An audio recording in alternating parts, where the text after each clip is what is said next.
Hey everyone, this is Mukul and this is Swapnit. Welcome to Going Slow podcast, where we discuss our product journeys and also have casual discussions around life, universe, and everything in between.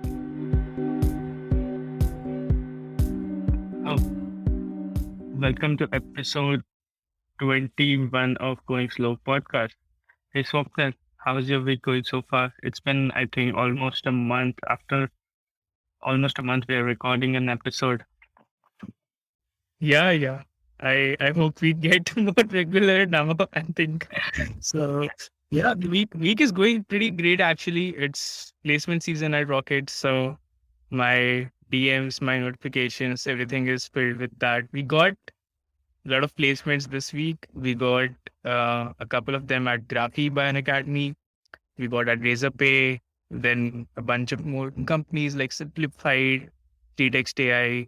And so, yeah, just sort of handling all the ops for those placements, those interviews, and preparing for more in the coming months. Is organized on specific day, like weekend, or are they like ad hoc, can happen anytime, depends on the company's availability and other related things. So mostly it depends on the closing date of the opening, as in, so HRs have usually a deadline by when they want to close an opening.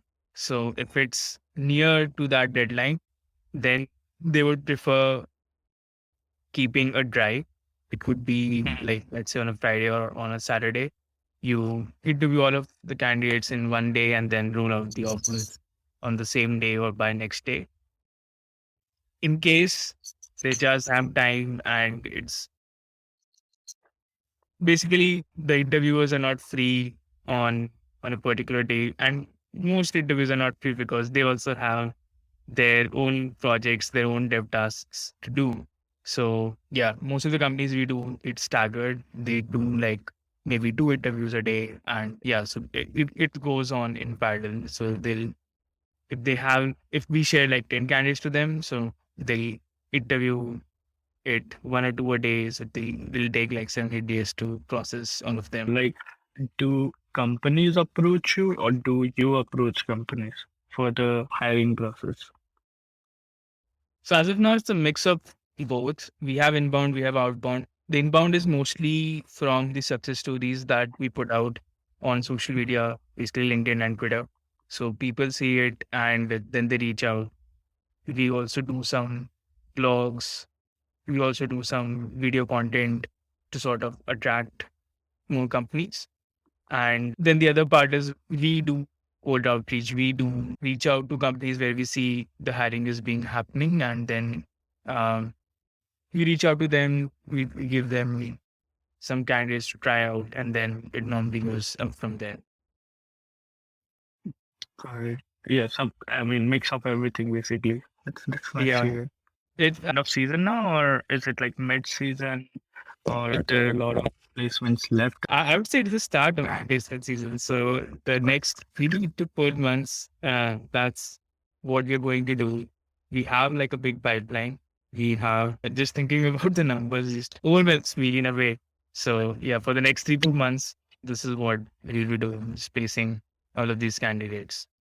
And it takes time because there's a lot of mental conditioning that we need to do during their time at Rocket. So one of the things that happens a lot is people don't know how to handle rejection. And I feel that is sort of like a failure of the education system. We're not equipped to deal with that. And as soon as someone gives a real interview and it doesn't go in their favor, people I have seen people spiraling a lot, and it's not a good phase to be in from either side. Even like when we talk to them and we see that okay, this person is spiraling, we feel bad. And the thing is that there's no magic pill. Like the only thing that works is we just talk to them on a one-on-one basis and make them understand that hey, this is not like one interview does not define you, and like things like that. At some point we feel we just provide mental support as a service. They expand on. Yeah. What do you you say to those candidates, those like in such scenarios, how do you handle such situations? It's a very case by case basis thing, I would say, because it depends on what that person is really feeling at that moment. So some feel that, hey, this was the only opportunity or this was the best opportunity that they had, and then if this is gone, then they will lose out the others as well. So in that case, we make them understand that you'll also keep growing, you also keep learning between these interviews, and not making it into one interview does not define the rest of that interview process. But sometimes it happens that you just go blank in an interview, and even though you know the answer, and this is something I get DMs a lot, that they say that, hey, after the interview I was able to solve that question in 2 minutes, but during that interview I just sort of froze. And this is the case, we just try to emphasize that, hey, technically you are there, technically you are hireable, technically you know everything that's expected from that role. It's just that one particular instance where you're not able to showcase things. An interview is all about showcasing yourself, and that is an acquired skill. This is something that we keep on talking about regularly in our sessions. That nobody, it's not rocket science, pun intended. This is something you can like learn, you can practice, and it's okay to like most people are like not natural at nailing interviews, but at the same time, given a few weeks, you know how to talk. You know the technical things already. You just need to practice. How do you get your point across in a concise way? So yeah, you just sort of overall the message revolves around, it's not a reflection of your self worth, and it's not like one interview does not define anything. Those are the major areas that we touch on. At the same time, it's a very one-on-one basis thing. You cannot like together, and that's what we feel. That's something that we are thinking as we scale up. That how do you keep the same level of personal touch if you want to like do things at 10x scale? We cannot attach or address these things in a group setting, because in a group setting nobody really talks. Nobody is uh like people when I'm comfortable, being vulnerable. So yeah, this is something we're thinking, how do we handle this at scale? Mm. Got it. Yeah, I guess you said that point right. Like failure is kind of a thing which people, it's like a taboo thing. People don't want to fail, and it's something which is like frowned upon. And I think it took me a lot of time to realize that it's okay to fail, and it's okay to fail a lot actually. It's like a rite of passage. Yeah. Uh, it's like you fail a bunch of times and then you succeed only then actually. I mean, in terms of like business, right? Like you have to fail a way bunch of times, get depressed a way bunch of times, and then something bad. At that point, no one is actually rooting for you. So yeah, I realized that interview processes can be very like a test of mind, Hmm. because they will bring you down on all things and make you doubt yourself. And also, it's like I realized when I graduated, I was not very thick skinned. Hmm. So it used to hit me very fast. So I think that is something should be better at for sure. Also, I feel like in the long term, it when Matt, that's uh things back come back and that like like first round that and focus so that prevent the stuff like where some point where victims solve complex expression, one directional thought process, where it These were the points I said, this sucks. And what am I doing for the last 2 years? But now that I see it, I got that time.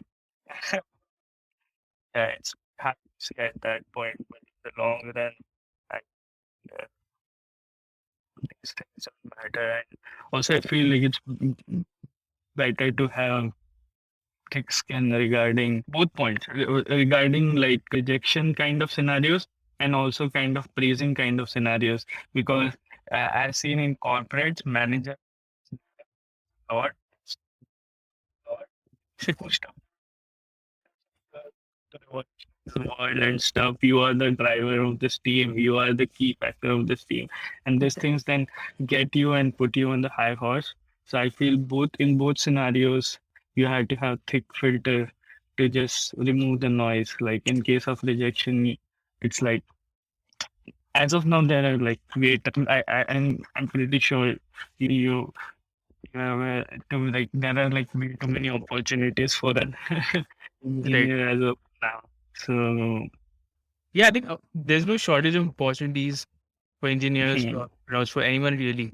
And yeah, like you said, right, failure is not it's not really a failure until you stop. Until you stop, you can just keep pivoting, right? It's sort of I think both of us. This is not the idea that we started with, right? We tried out a bunch of other things, 5 to 10 different things before landing upon something that is working. So yeah. On and best and also like when we start like every everyone sucks when they start. So I used to suck, but like when I started, I was very bad at what I was doing. So it took a long amount of time to get like slowly better at it. So I think it's just a matter of time. People just want magical results within short amount of time. So that isn't how it works. But yeah, I it's certainly a very delicate topic where because in in such scenarios logics doesn't like logics don't work. It's like mind game. right. So even if you give them like the best logical explanation possible, you can't convince whatever they have in mind. But so I feel that's why I feel it's something like a personal fight, uh, which you have to overcome. People are there to help, but you have to be willing to accept that help. Yeah. So I was thinking of like, maybe designing like a workshop or something to develop more thick skin basically. It's like think of it like a vaccine wherein you get exposed to small amount of failure in an increasing way. Let me share a link with you. And so one person tried this. Can you see a link in the chat? Yeah. So if you just open this what this person. Yeah, so if you see there are like lots of things that this person did, and the idea is that you get rejected. Like if you do a task, let's say if you ask $100 from a random person, and if they give you, that does not count because you are not rejected. The idea is to do something where you'll be rejected, and like after a point, you don't don't take it so personally. It's like swords, and that's with she's there. Yeah. He did. So he did random things. He asked to borrow some money from a stranger, requested a burger replace offer in someone's backyard, listen to happy birthday when it's not their birthday.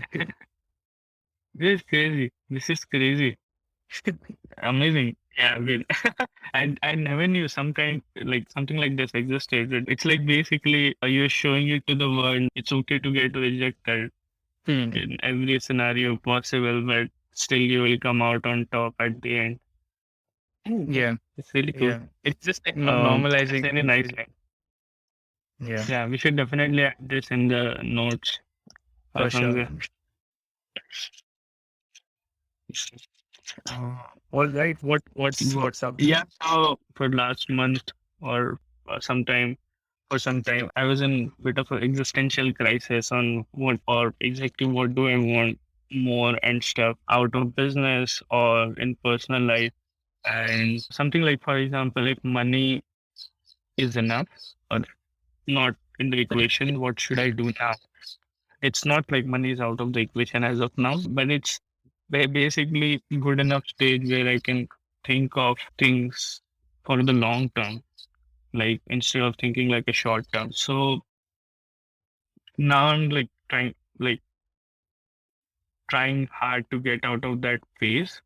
And the decision I came across is like it was super simple. It was super obvious too. It was basically I'll just try out like as many things as possible in terms of business and in terms of life.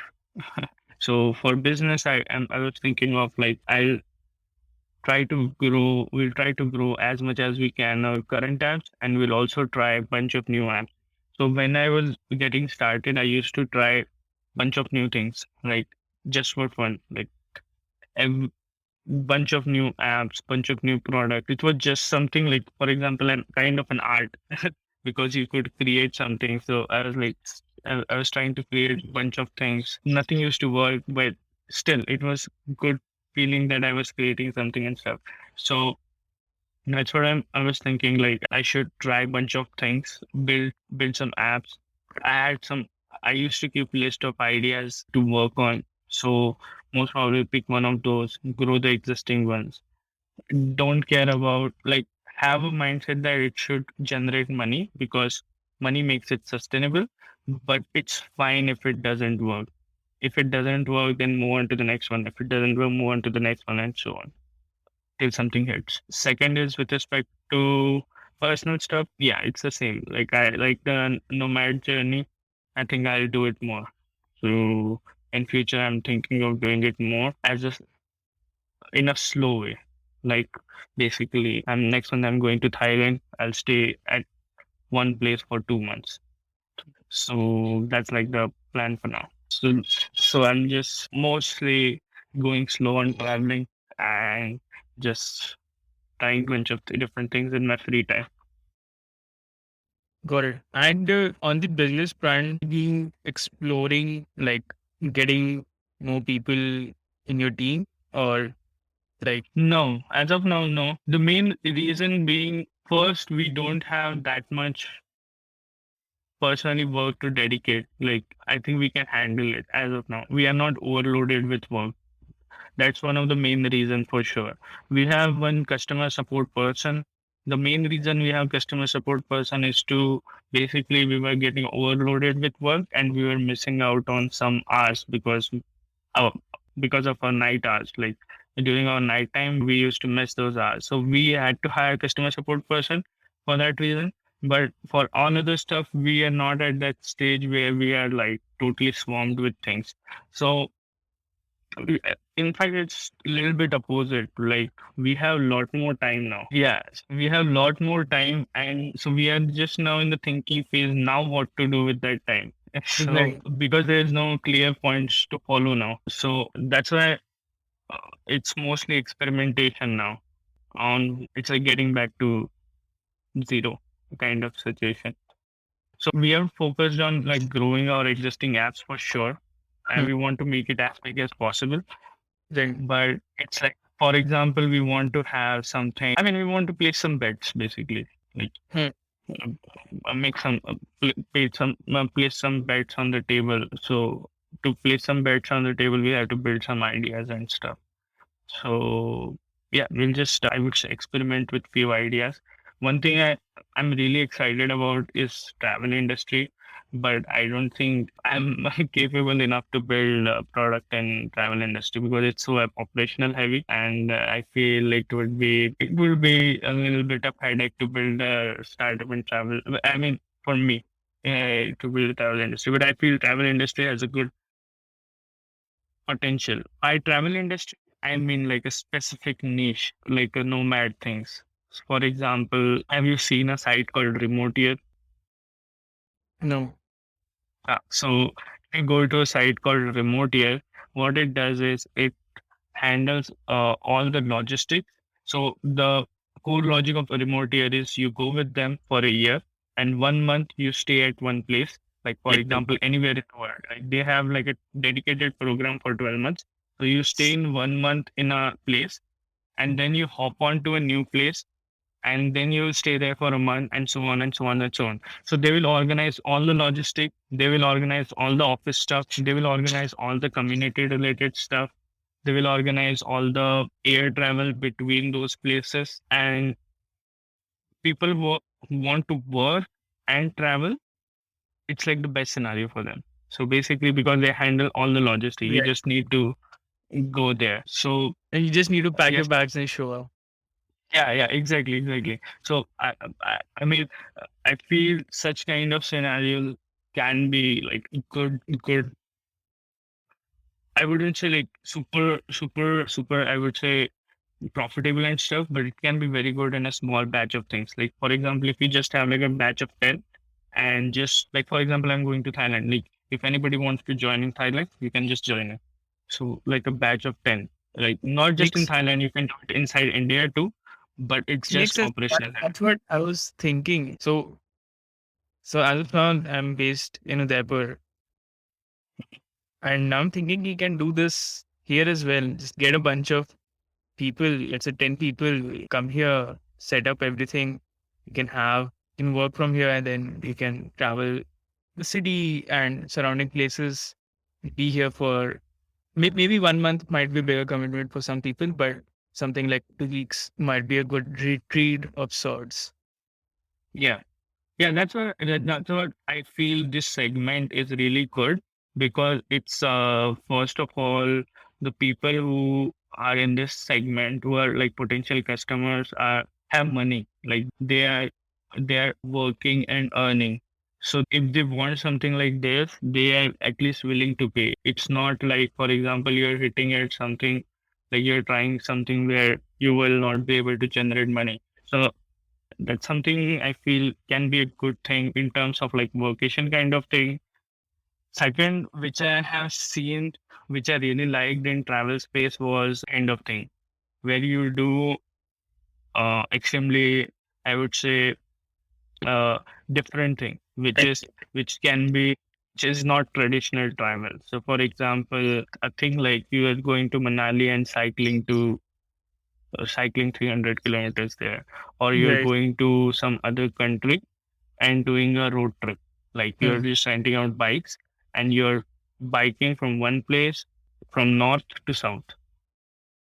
So such kind of retreats, or a, you're doing an activity, you're doing a travel around activity basically. So I Makes a feel lot. those kind of space have, yeah, because I this is not something which I'm saying like which I have like invented or thought or something. This already exists. This is what I have seen people doing it while traveling, or they were saying it to me, and I was like, oh my god, this is so amazing. I've never heard of it before, and this is so good. So yeah, personally, I feel that this two fields has potential, and this is like you can do in a batch of small batches, and I don't think it can be like super profitable. It's like service related business a little bit. You have to be there to make things work, you have to be operationally efficient and stuff, but all in all, I feel it's like a good Yeah. So I think, good thing to do. yeah, you don't need to have a unicorn right at the outset, right? You could just uh, Yeah, start start small, make money, and then you grow yeah, sustainably. You go slow. yeah. So Yeah, exactly. And for example, case of remote here, they are charging like huge fee. And I think they're charging because they are very famous. They are very famous and they're very prominent in. So I feel in this segment, the best part is as companies are going remote, like if you're building something like a remote here in hmm, India or basically nearby India, the best is you can now approach startups, so that if you are a startup and if I'm you not. want to just like uh, have a startup office on wheels kind of, so you can Yeah, have that too, like so that you have your employees working from certain like from the same office too, but you're in a different, you're traveling to basically. So I feel these are kind of niches because it will be same, right? Like if you're paying for office in Bangalore, it will be a little more expensive for sure, but it's like a plus factor for them to get new hires. So Right. Yeah, yeah. So one of the companies that we partnered with, they had an office in Panchgani. It is sort of like, among the hills. And that was such a selling point among our candidates. Everyone was so fascinated. One person just joined them last week, and she was so happy. I'm like, yeah, like working from the hills is such a cool thing to do. So yeah, I like this overall idea. And now I'm just thinking how how can we do a pilot? Of course, talking about it is fun as well, but like what it would take to do like a small scale pilot of like 5 to 10 people. I'll just sort of put a call out to our listeners, folks. I'm in Udaipur. If you want to think, brainstorm, or organize a retreat in Udaipur, just DM me. Let's talk. Let's figure out. yeah, Let's do pilot and let's see how that goes. I'm pretty sure the experience that we have in the community, we can pull up something cool. And yeah, let's see. I'm excited to see how it goes because I feel that's like such a good idea because everybody is working remote, and so if there is a community, so the best from so I met one person who was in remote year, and according to him, the best part of remote year was because he was solo traveling and he was traveling with a group for the whole duration. So the group doesn't change. So basically, you're traveling with a group for the whole duration, so it's just a nice thing to have. Like for example, you're traveling with the same bunch of people. Even I would say that's like the best scenario where you're with same kind of people for the long duration instead of meeting new people every week or so. So yeah, I feel that if it works out in a that way, that would be so amazing. That would feel the idea is validated for sure.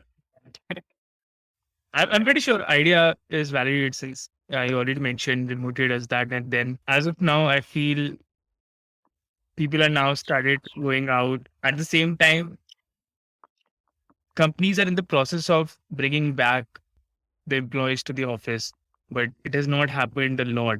It is in process. So like this period is the right time to do something like this because people want social interaction. People want to meet. Even like an introvert like me, like after initially when lockdown started, I was like super happy. Okay, no interaction. But yeah, after some time, I was like, no, okay, need thoda interaction, need some interaction for sure. Basically, like I need like people, new people. I'll be in the corner. I'll not be in the middle, but I'll just see from the sidelines.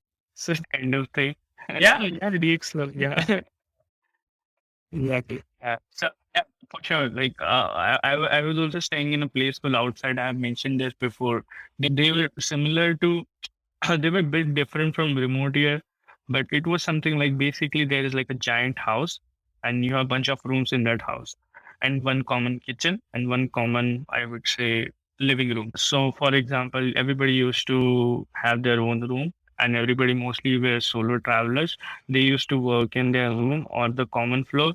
They used to make food in the common kitchen, and everybody used to just like when their work was done, everybody used to just hang out and have like discuss or just talk or have some plans regarding like if someone is free. So I thought like that community aspect was really cool, which I didn't see in other places.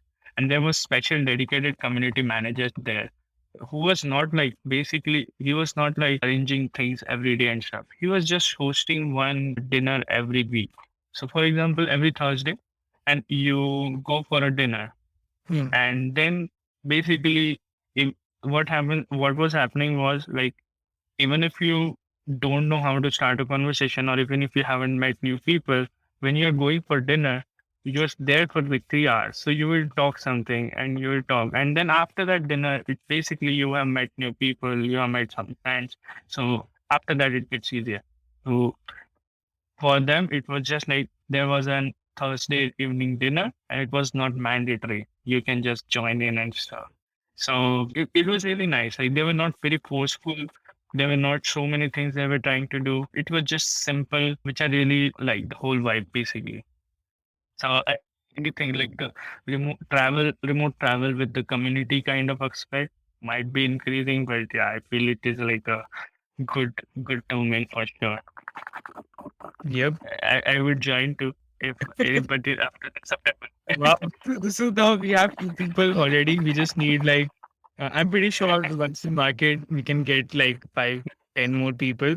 Now I just need someone to handle and manage all. Like I need a community manager. I need one person to handle everything. So that is, I'm hoping we get someone who's listening and just reaches out. That's like the best thing that can happen. And we actually executed. Let's see. Let's see how that is. Yep, for sure, for sure. And I mean, I'm happy to stuff, and I always wanted to go to that one. Perfect. Perfect. We'll do this year. So I'm just putting it and we'll do it this year itself. We have 6 months to go. Definitely. Um, Rapid. I think it's 30. yes, yes.